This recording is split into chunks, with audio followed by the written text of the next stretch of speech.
How to log in Santander Online Banking. Welcome to Lemme Help, and let's get started to this video.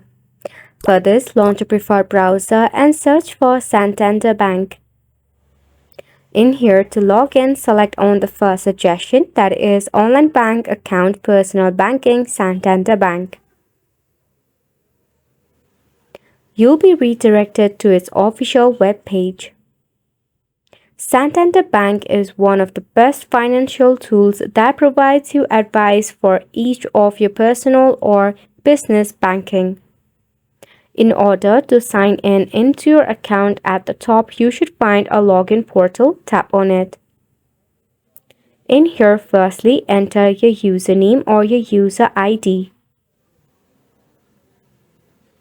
Then at the bottom enter your password and select on Login.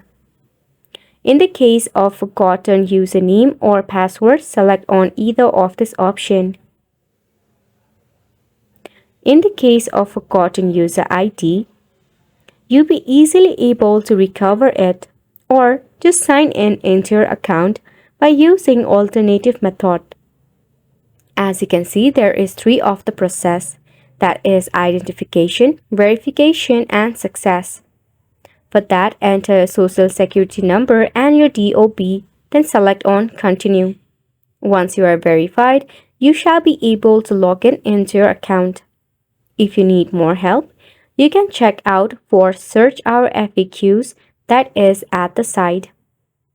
Which brings us to the end of the video as well. Thank you so much for tuning in.